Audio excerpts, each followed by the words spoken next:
YouTube. Madam Roy back again. Well, decided to do a vlog for today. I know it's been a while. It's not that I've been lazy. It's just it really hasn't been a heck of a lot for me to vlog about.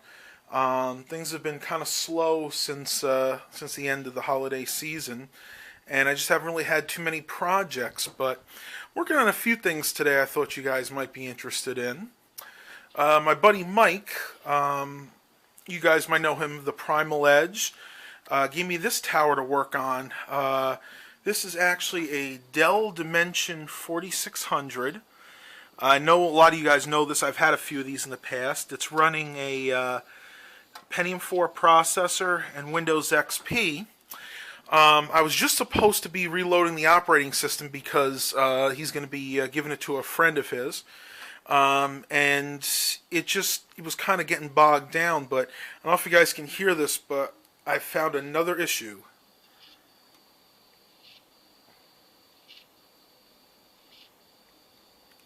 I don't know if you guys can hear that or not, and I think it sounds like the hard drive has crashed. So I'm going to go around here, and we'll go ahead and see what is actually going on. If I can pull this off with one hand. Woo! I think I'm going to have to set the...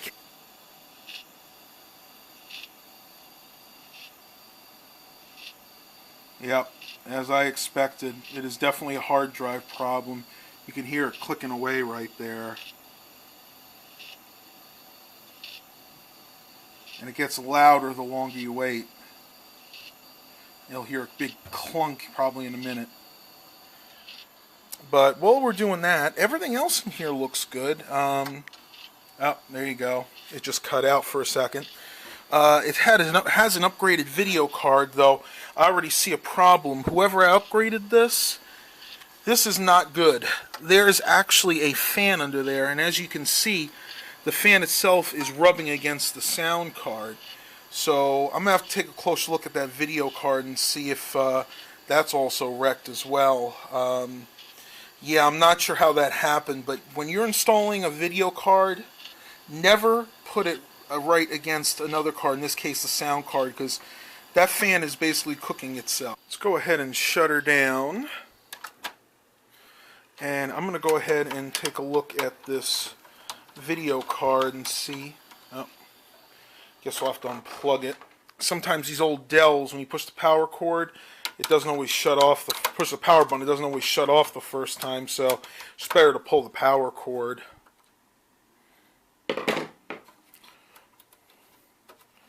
Let's see if there's any damage that's been done to this video card. Oh, I can see some problems already. Well, as you can see, the fan is still spinning freely, but take a look at this. We have a blown capacitor. Got one that's actually leaking electrolyte right there, if the camera will focus. And then we have a couple here that are actually bulging. And I can almost guarantee you that's because this fan was too close to the sound card. Not enough air was dissipating, and it was just getting too hot. These capacitors, even the sealed ones, let's see what they're rated to.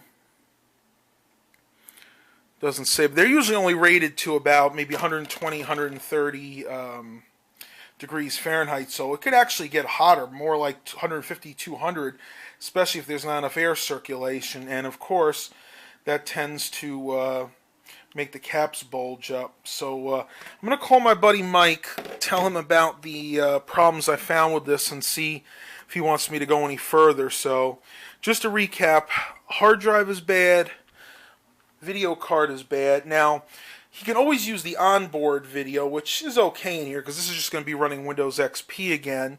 And I can see if I can find another hard drive, but I'm not sure I have one that's going to work on this. So I'm going to give Mike a call, and I'll find out what he wants me to do. See you guys in a few minutes. Well, I just got off the phone with Mike, and we decided to just go ahead and scrap it. It's just not worth investing any more money into it, especially a system this old, because he'd want to have another video card in there, so we'd have to purchase a new video card for it. and we'd also need to put a new hard drive in. And with a computer that's basically 12 years old and only able to run Windows XP currently without the added video card, it's not worth the money or the time. So I'm going to put this thing back together, and he's just going to come and pick it up a little bit later on tonight. Alright, next thing I wanted to show you guys is this custom Linux box I've been working on. As you guys know, I've played with Linux from time to time, and I decided to get back into it again. This is a computer that I built about 3 or 4 years ago for another friend, and the motherboard had went out in it. It was having some overheating issues. The video card, like the one that Mike has, the caps had bulged on it and the fan stopped working. So I built them a new system, and I got the old one back. Like I said, the motherboard and everything was shot, but the case was still in really good shape. As you see, originally this was an Asus case, built right around 2002, 2003.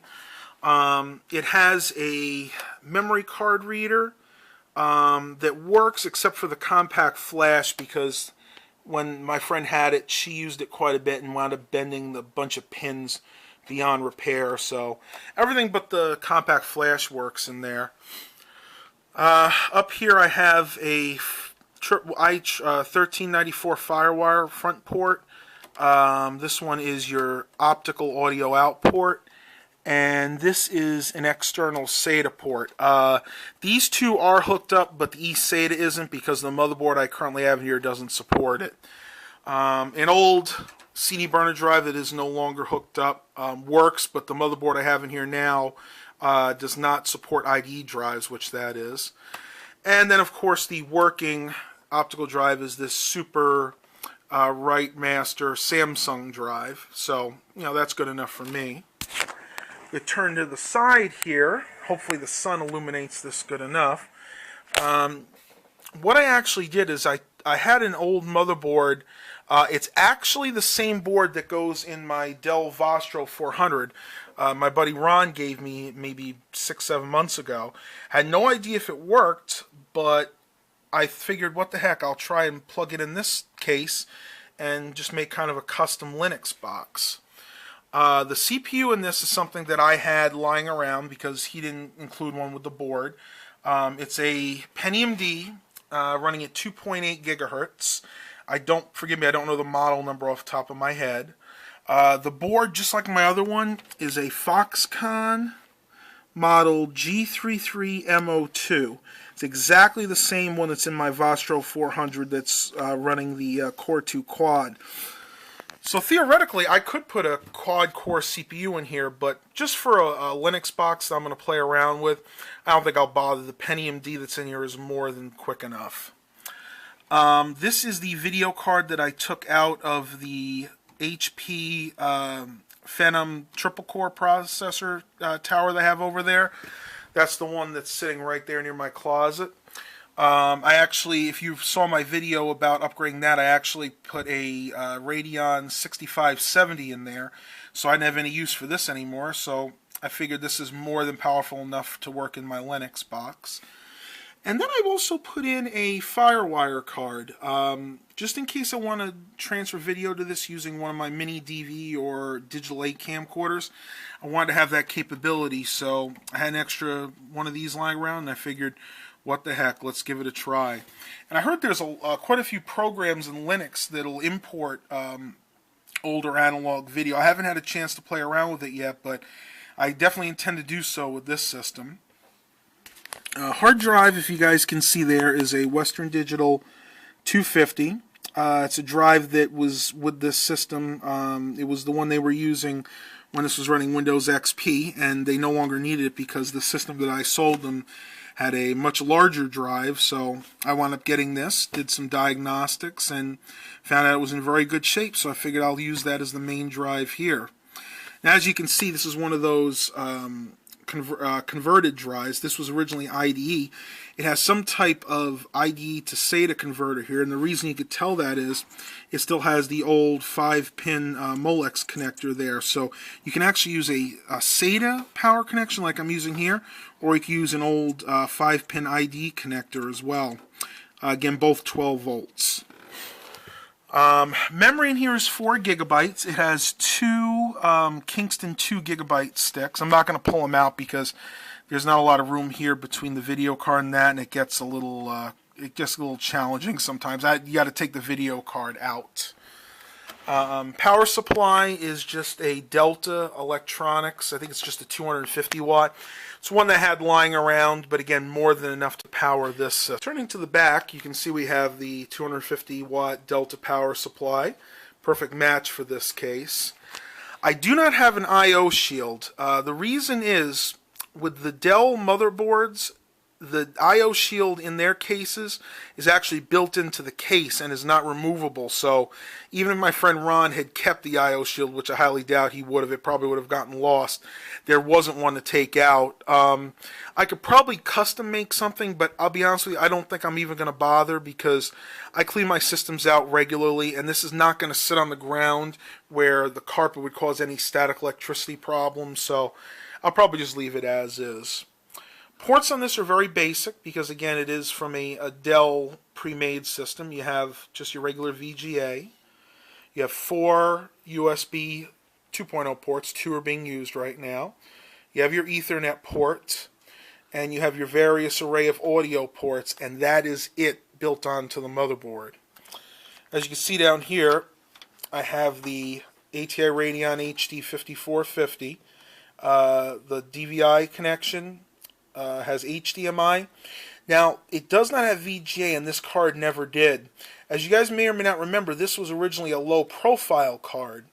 What I did is I took a bracket off an old Radeon card that the caps had bulged on, and I made it fit this. I was able to screw this in, and what I actually did for the extra blank is I just put a piece of electrical tape back here, and that just covered this so people wouldn't inadvertently try to plug something in there. And then, of course, for air circulation, it's much better to have that closed off as well. And then last but not least, again, the FireWire port. This is a 2-pin or 2-port FireWire port, and it's kind of rusty. I don't think it's going to affect its working because it doesn't look like the rust had actually gone inside. What I think happened was this. I remember getting this out of a computer that had been sitting in a garage for a while, and it probably got very humid, and then this is just some surface rust. Alright, so let's go ahead and turn this beast on, and I will show you what I've been doing with it. So, one other thing to note with this, the power button's a little finicky. You kind of have to push it in slowly or it won't register that you pushed it at all. Turn the monitor on. This is just an old 15-inch Dell LCD monitor from right around 2001, maybe 2002, but heck, it works just fine. Now, what I have installed on here is Ubuntu 14.04. Now, before you guys start hating on me, yes, I know Ubuntu is a very bulky, very general version of Linux. But again, I am no expert when it comes to Linux. I do want to play around with it, maybe install Linux Mint. Lubuntu was also suggested to me as a good distro. But for now, I'm just going to run Ubuntu on it just to work with it a little bit. I haven't really installed any games or anything on it yet, but that'll come soon.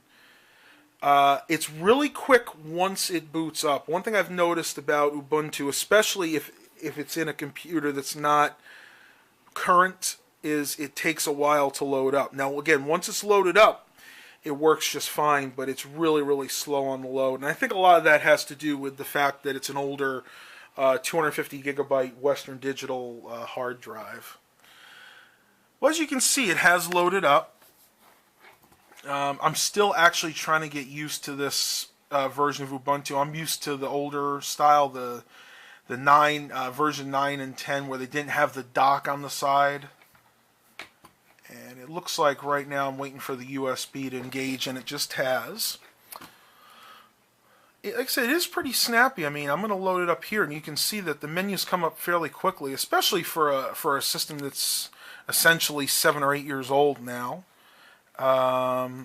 See the displays. 1024 is the highest resolution this particular monitor can go to.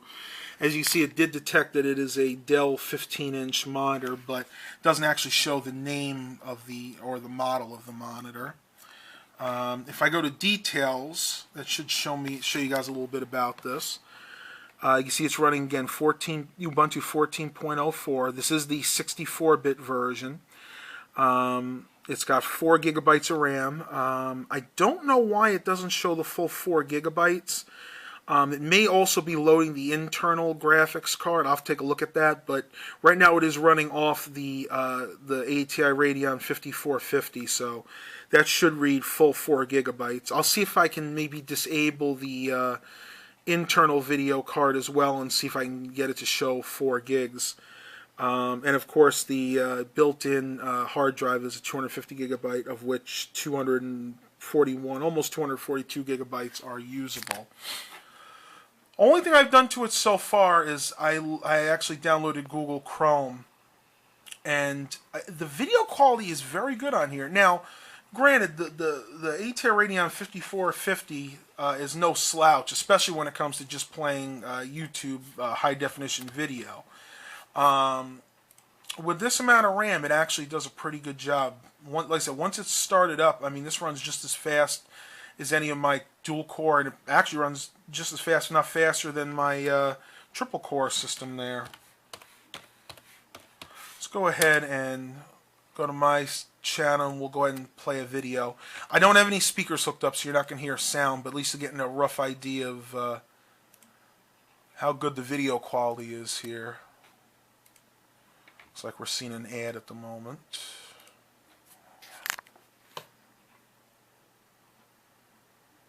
This is the one I took at Military Circle Mall, of the elevator in the Macy's. And yes, I know you can hear our phone ringing in the background. It always happens the most inopportune time. I actually got in trouble after this. I tried to film some video in the mall itself like I did back in 2010. But somebody wasn't too happy about it, and he called one of the security guards, and they made me stop. Apparently, since the mall was sold, they do have some rule against not filming in the mall. It's on one of those little posts for the rules of etiquette, written so small that only a person with perfect 20/20 vision could read it, even with glasses. I had a hard time, so you can take from that what you can, but it's unfortunate that everybody is so paranoid about security these days that you can't really film anywhere. And if it's the rules are there, the rules are there. I know a lot of people argue that you still are able to film, but you know what? I don't want to be banned from the mall, because even though they're rent-a-cops, they theoretically can do that. So yeah, I'm actually very happy with this build. I don't know what else is going to come of it. Like I said, it's just going to be a system for me to play around with. I probably won't even keep Ubuntu on this for very long. I might try one of the other distros. I do have Linux Mint somewhere on a CD, and I also am going to download Lubuntu. I guess it's going to be about it for today's vlog. Oh, I did want to show you guys something else. I am starting to expand my horizons. My mother has been trying to get me to read for a while because she enjoys it so much. So when I was at the dollar store the other day, I found this book called The Helios Conspiracy by Jim DeFleece. I believe that's how you pronounce it. And the one reason I picked it up is, if you read down here, it says it's a world-class novel, and that was said by Clive Cussler from the New York Times best-selling author Devil's Gate. My mom is an avid Clive Cussler reader, and I figured if she really likes his books and he says that this is good, then I figured I might as well give it a try. Well, that's going to be it for today. I hope this vlog will sustain you guys for at least a week or so. I'm not going to be making these every day just because there really isn't enough to talk about, but I promise you guys I will try to make at least one a week. Please remember to like and subscribe, and as always, have a blessed day, everybody.